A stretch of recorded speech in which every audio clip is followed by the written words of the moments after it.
Flamingo Books. Shining English Reader. Series 7. Chapter 9. The Last Lesson.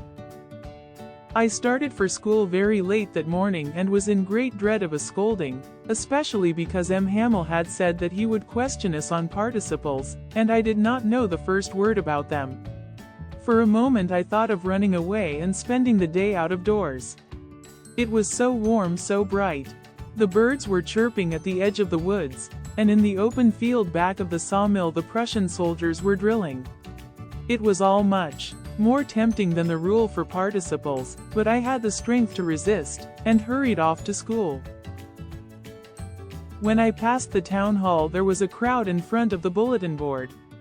For the last 2 years all our bad news had come from there, the lost battles, the draft, the orders of the commanding officer, and I thought to myself, without stopping, what can be the matter now? Then, I hurried by as fast as I could go. Usually, when school began, there was a great bustle, which could be heard out in the street, the opening and closing of desks, lessons repeated in unison, very loud, with our hands over our ears to understand better, and the teacher's great ruler rapping on the table. But now it was all so still. I had counted on the commotion to get to my desk without being seen, but I had to open the door and go in before everybody. You can imagine how I blushed and how frightened I was.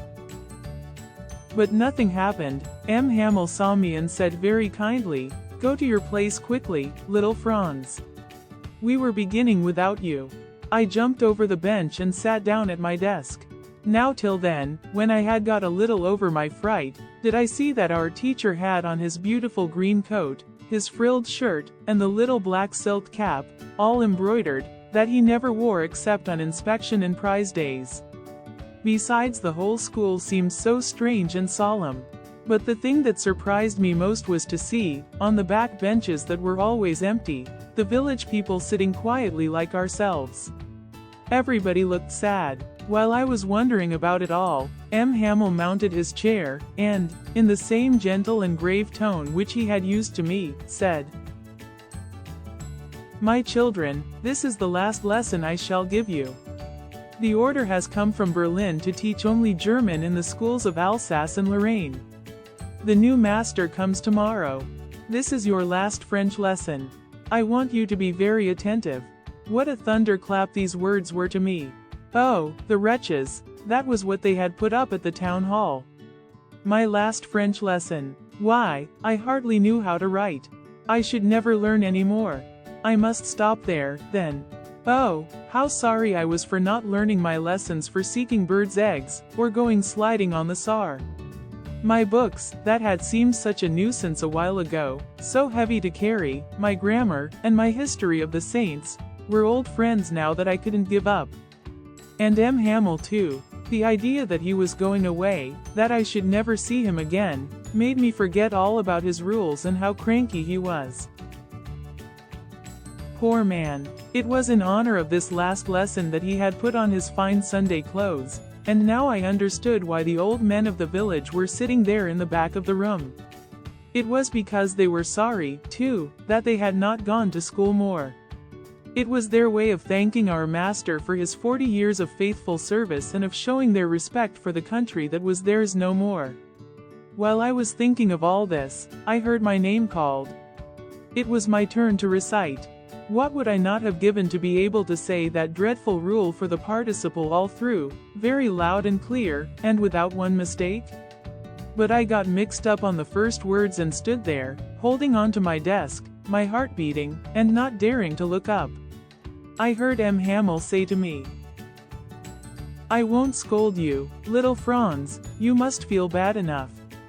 See how it is. Every day we have said to ourselves, 'Bah, I've plenty of time, I'll learn it tomorrow,' and now you see where we've come out.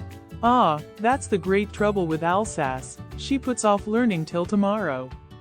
Now those fellows out there will have the right to say to you, 'How is it? You pretend to be Frenchmen, and yet you can neither speak nor write your own language?' But you are not the worst, poor little Franz. We've all a great deal to reproach ourselves with. Your parents were not anxious enough to have you learn. They preferred to put you to work on a farm or at the mills, so as to have a little more money. And I've been to blame also. Have I not often sent you to water my flowers instead of learning your lessons?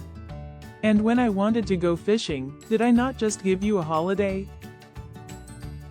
Then, from one thing to another, M. Hamel went on to talk of the French language, saying that it was the most beautiful language in the world, the clearest, the most logical, that we must guard it among us and never forget it, because when people are enslaved, as long as they hold fast to their prison. Then he opened a grammar book and read us our lesson. I was amazed to see how well I understood it. All he said seemed so easy, so easy. I think, too, that I had never listened so carefully, and that he had never explained everything with so much patience. It seemed almost as if the poor man wanted to give us all he knew before going away, and to put it all into our heads at one stroke. After the grammar, we had a lesson in writing. That day M. Hamel had new copies for us, written in a beautiful round hand. France, Alsace, France, Alsace. They looked like little flags floating everywhere in the schoolroom, hung from the rod at the top of our desks. You ought to have seen how everyone set to work, and how quiet it was. The only sound was the scratching of the pens over the paper. Once some beetles flew in, but nobody paid any attention to them. On the roof the pigeons cooed very low, and I thought to myself, will they make them sing in German, even the pigeons? Whenever I looked up from my writing I saw M. Hamel sitting motionless in his chair and gazing first at one thing, then at another. How it must have broken his heart to leave it all, poor man, to hear his sister moving about in the room above, packing their trunks. For they must leave the country next day. But he had the courage to hear every lesson to the very last. After the writing, we had a lesson in history. Ah, how well I remember it, the last lesson. All at once the church clock struck 12. Then the Angelus. At the same moment the trumpets of the Prussians, returning from drill, sounded under our windows. M. Hamel stood up, very pale, in his chair. I never saw him look so tall. My friends, said he, I, but something choked him. He could not goon. Then he turned to the blackboard, took a piece of chalk, and bearing down with all his might, he wrote as large as he could, Vive la France. Then he stopped and leaned his head against the wall, and, without a word, he made a gesture to us with his hand. School is dismissed, you may go.